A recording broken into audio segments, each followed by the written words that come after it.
Hello students, today let's continue with the chapter Arithmetic Expression Part 6 NCERT Grade 7 from Ganit Prakashan. Okay, yesterday we have done it, figure it out, page number 41. Okay, 41 and 42 we have completed. Today we are going to start figure it out page number 42 and 45. Let's start with the first one. अभी first one यहाँ पे क्या बोला उन्होंने, read the situation, मतलब आपको situation पढ़ना है गिवन बिलो एंड फिर उसके अप्रोप्रिएट एक्सप्रेशन आपको लिखने हैं एंड फिर उसकी वैल्यूज फाइंड आउट करनी है. तो हम लोग क्या करेंगे, स्लोली स्लोली एक एक करेंगे. ओके, जैसे जैसे मैं रीड करूंगी आप भी साथ में रीड करिए एंड उसके साथ में हम लोग एक्सप्रेशन बनाते जाएंगे. Okay, let's start it. The district market in the Begur operates on all 7 days of a week. Okay, Rahim supplies 9 kg of mangoes each day from his orchard. Okay, तो चलो पहले ये लिख लेते हैं. Supplies of mangoes, supplies of mango. किसने mango supply किया? By Rahim in the market. Is it clear?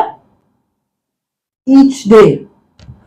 Each day कितना है, उसने कहा है उसे कितना सप्लाई किया है, 9 kg. कितना सप्लाई किया है, 9 kg सप्लाई किया. Okay, now let's continue with the next.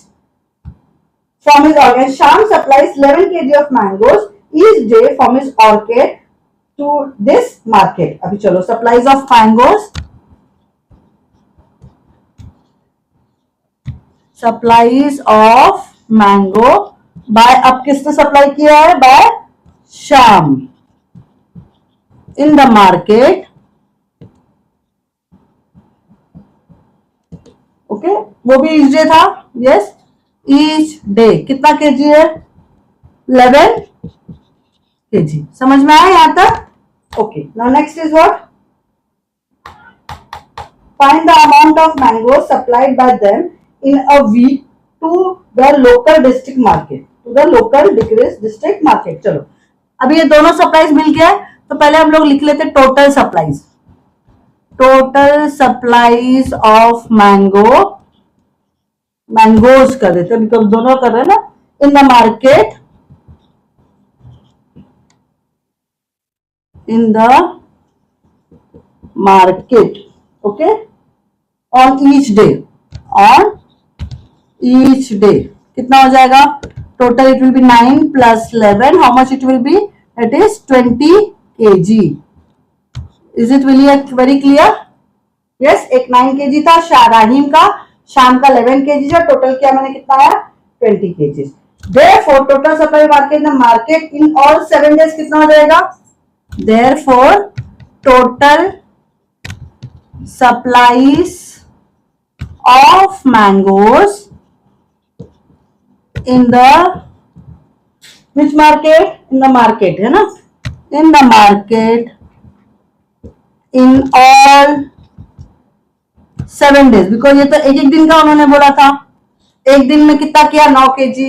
शाम ने एक दिन में कितना किया, 11 kg. तो टोटल कितना हो गया, ईच डे का, पर डे का 20 kg हो गया. तो अभी हमको 7 days करना है तो क्या करेंगे हम लोग, 7 into 9 plus 11. Understood? Is it very clear?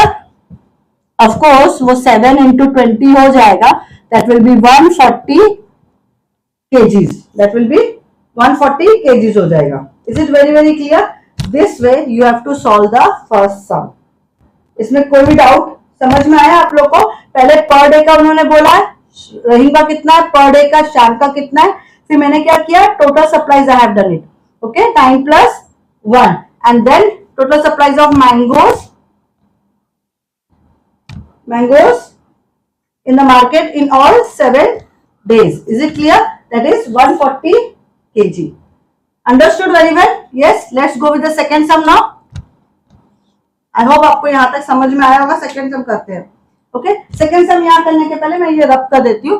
अगर यहाँ तक आपको क्लियर है, अगर आपको यहाँ तक समझ में आया तो प्लीज मेरे चैनल को लाइक करिए, सब्सक्राइब करिए, बेल आइकॉन ऑन रखना, शेयर जरूर करिए अपने फ्रेंड्स लोग के साथ ताकि उनको भी ये अपडेट मिलता रहे मेरे चैप्टर वाइज. ओके, मेरे चैनल का नाम है NCERT grade 7 chapter number 2 arithmetic expression जो मेरे चैनल में है star tuition. Okay, let's do the second sum now. Second sum में they have said Binu earns rupees 20,000 per month. Okay, चलो पहले उसकी अर्निंग लिख लेते हैं हम लोग. Binu's per month earning. Per month earning. कितनी बिनु की per month earning is how much? Rupees 20,000. Is it very clear? Next line पढ़ेंगे.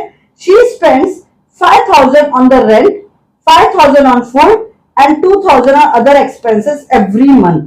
चलो उसके एक्सपेंसेस है. सो बिनूस टोटल हम लोग कर लेते एक साथ ही. मंथली एक्सपेंडिचर या एक्सपेंसेस बोलो या एक्सपेंडिचर भी बोलोगे तो भी चलेगा. एक्सपेंडिचर्स. Is it clear? कितना था?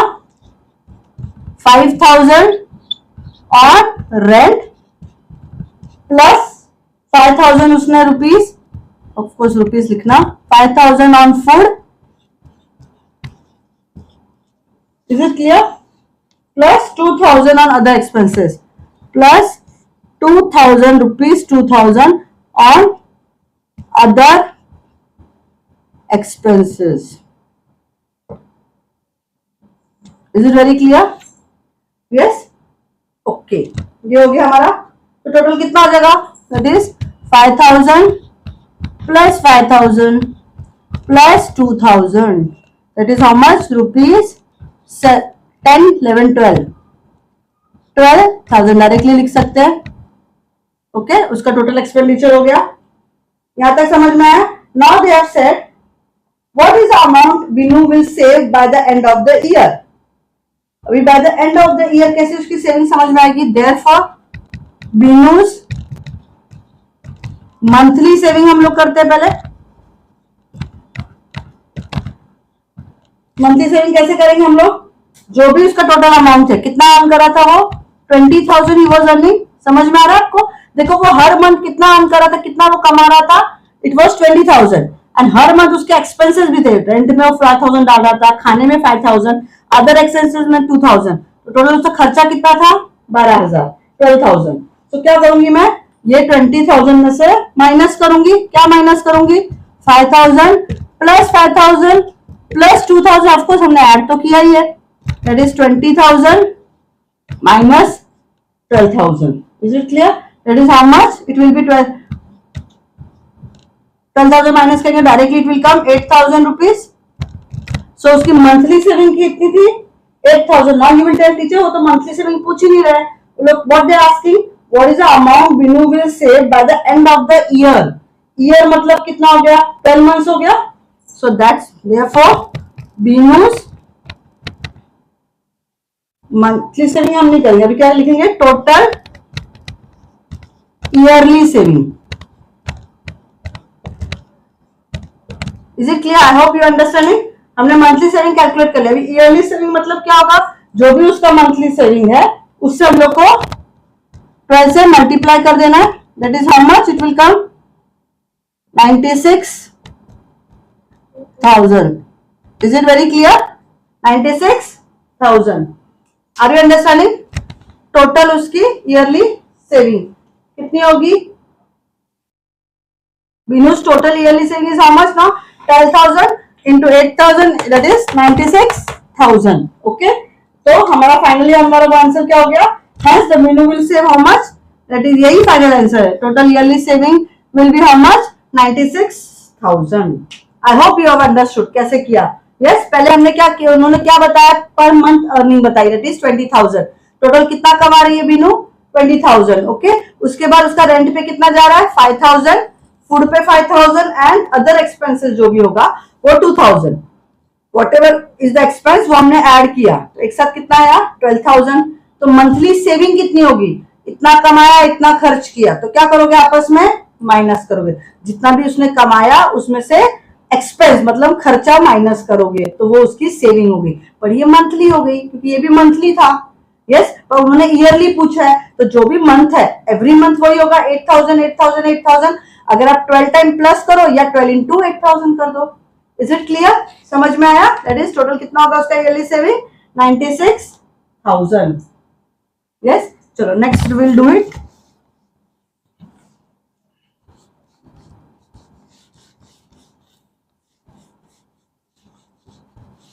प्लीज मेरे चैनल को like and subscribe and share जरूर करना.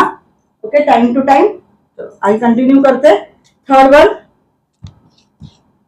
Now during the day time in a snail climbs 3 centimeter up a post. Is it clear? And during the night while asleep accidentally slips down by 2 centimeter. चलो पहले लिखते हैं. The snail climb. Snail समझ में आता है ना, वो जो दीवार पे से चढ़ते हैं. यस, वो स्नेल कितना क्लाइंब कर रही है? 3 centimetre up. Okay, in the up the post in daytime. Up the post in daytime. Is it very clear? Yes. And slips down by 2 centimeter at night. And slips down कितना? 2 centimetre in the.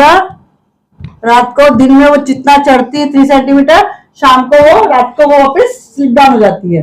Okay, सो कितना हो जाएगा distance? To you only tell me. So the distance, ये दोनों के base पे calculate करो. Distance climbed by the snail of the post, by the snail of post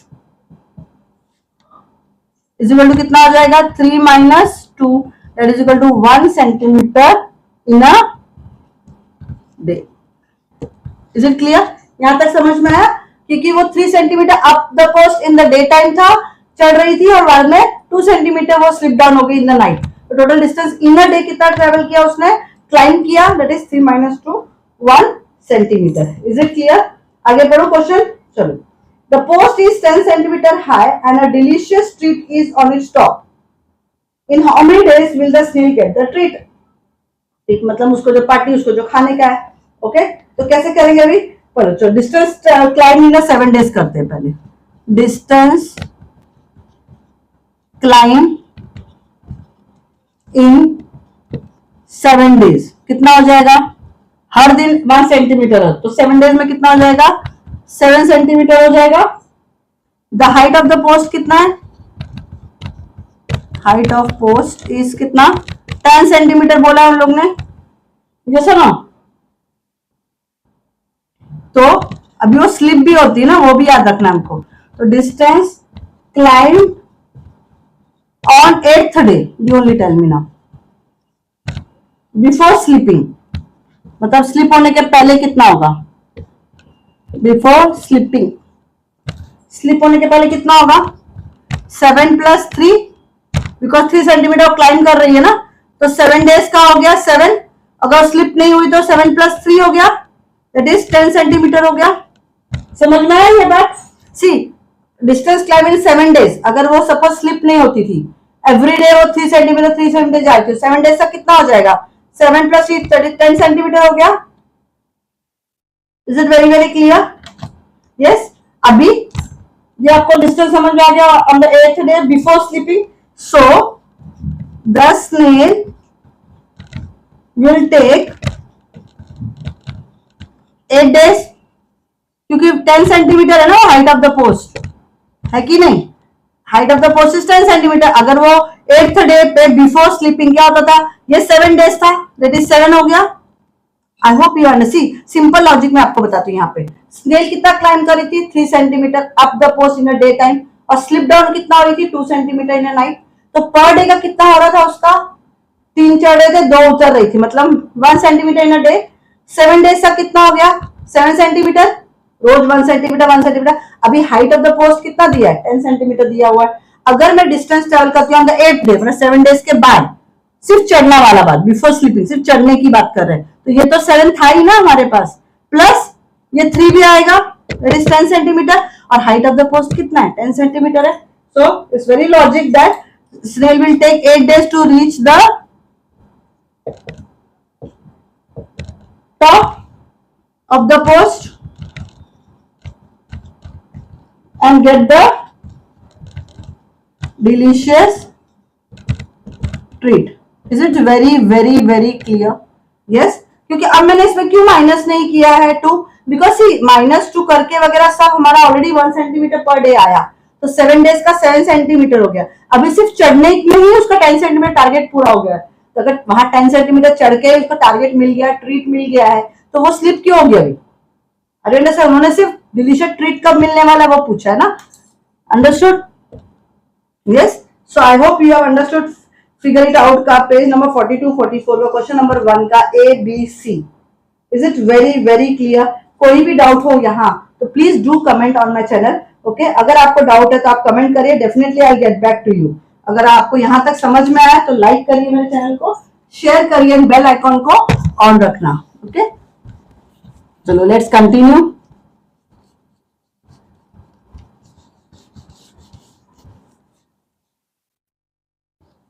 Okay, let's continue with the next question, that is second one, second, third, fourth, fifth, sixth questions are there in this. Figure it out. First we have done it. Okay, now let's do the second one. Second question समझने की कोशिश करते हैं। Marvin reads a 2-page story every day except on Tuesday and Saturday. How many stories would he complete in 8 weeks? Which of the following expressions below describe this scenario? तो उन्होंने options दिया हुआ A, B, C, D, E, F, G, H तक दिया। Oh that's good. चलो एक एक करके करते हैं। Number of days in a week except Tuesday and Saturday, वो नहीं पढ़ती है ना, चलो वो करते हैं। Number of days in a week जो वो पढ़ रही थी, एक्सेप्ट क्या? ट्यूसडे एंड कौन सा दिन था? Tuesday and Saturday. तो कितना हो जाएगा? How many days are there in a week? 7 days, उसमें से 2 डेज माइनस कर दो तो कितना हो गया? 5 डेज वो पढ़ रही थी। That is very clear. और मार्विन कितना रीड कर रही थी पर डे? 2 पेजेस ना, 2 pages story reads, 2 page reads story every day except, yes you only tell me now, except के बाद क्या लिखूं? Except Tuesday and Saturday. Okay, 2 page वो डेली रीड कर रही थी, 2 पेज स्टोरी एवरी डे, तो therefore number of stories read in a week कितना आ जाएगा? Therefore number of stories read in a week, how much it will be read in a week? See, every day कितना था उसका? every day 2 pages था, बराबर। हमारा अगर ये आंसर में नहीं निकालती था कितना हो गया? 7 - 2 तो ऑलरेडी है। नंबर ऑफ डेज जो रीड कर रही थी प्लस और 2 पेजेस पर डे था। Okay, 2 pages story every day था, तो नंबर ऑफ स्टोरीज कितना हो जाएगा रीड इन अ वीक में? कितना हो जाएगा? 1 into 7 minus 2. Is it clear? Understood? See, again I'll tell you. Number of days in a week except Tuesday and Saturday. कितना हो रहा था वो? 7 minus 2. Okay, number of days in a week except Tuesday and Saturday. वो कितना पढ़ रहे थे? डेली पढ़ रही थी, पर हफ्ते में 2 दिन नहीं पढ़ रही थी। 7 minus 2 किया हमने।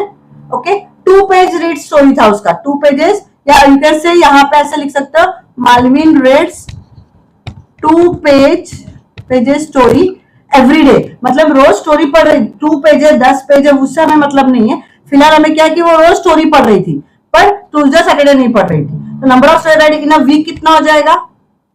Yes, number of stories read in a week. Yes, एक तो 7 minus 2 हो गया एंड 1 स्टोरी डेली था, 1 स्टोरी डेली था, लेकिन खाली 5 डेज था ना, 7 minus 2। यहाँ तक समझ में आया? So number of stories now, number of stories is it red in 8 weeks पूछा उन्होंने ना आगे। आगे क्वेश्चन क्या है? How many stories would be completed in 8 weeks? तो 8 वीक्स में कितना हो जाएगा? सेम चीज, 8 वीक्स में मतलब रोज डेली एक स्टोरी है, डेली वीक में एक स्टोरी, डेली का एक है और पूरे वीक में, दैट इज 1 into 7 minus 2, फिर 8 into 1 into 7 minus 2 हो गया। Is it very very clear? अब इसको ओपन करोगे एक्सप्रेशन को तो कैसा हो जाएगा? 8 1 8, into 7 minus 2, or you can write it 7 minus 2 into 8 is one and the same thing. Yes, or you can write और एक चीज से कैसे, और कैसे लिख सकते हैं आप लोग इसको, और open the bracket 8 into 7 minus 8 into 2, इसके पास जाएगा एंड देन ब्रैकेट ओपन होगा, माइनस इधर आएगा 8 into 2. Is it very very clear? Understood? This is the only expression, describe the scenario. ना कौन कौन से एक्सप्रेशन है उसमें आपका ऑप्शंस में देखो दिख रहा है 7 माइनस 2 वाला एक ऑप्शन. यस, दैट इज कौन सा ऑप्शन है? वो बी. ओके, और कौन सा ऑप्शन है आपको वहां पे? जी दिख रहा है 7 into 2, 7 into 8 minus 2 into 8. Yes, तो जी भी एक है ऑप्शन, वो भी करेक्ट है. डिस्क्राइब दिस सिनेरियो, तो इनफैक्ट दो ही है, बाकी सब नहीं है. तो this is the two expressions जो डिस्क्राइब कर लास्ट में. डिस्क्राइब्स द सिनेरियो, सिचुएशन मतलब. Is it very very clear? I hope you have understood till here. Question number 1 A and B C आपको अगर समझ में आया है तो क्वेश्चन नंबर 2 को भी अच्छे से करिए. ये दोनों क्वेश्चन को अच्छे से लिख के प्रैक्टिस करिए टिल हियर. अगर आपको समझ आया तो प्लीज मेरे बेल आइकॉन को लाइक सब्सक्राइब जरूर करना, बेल आइकॉन ऑन रखना ताकि आप अपडेट एंड अपग्रेड हो सके. Okay, thank you.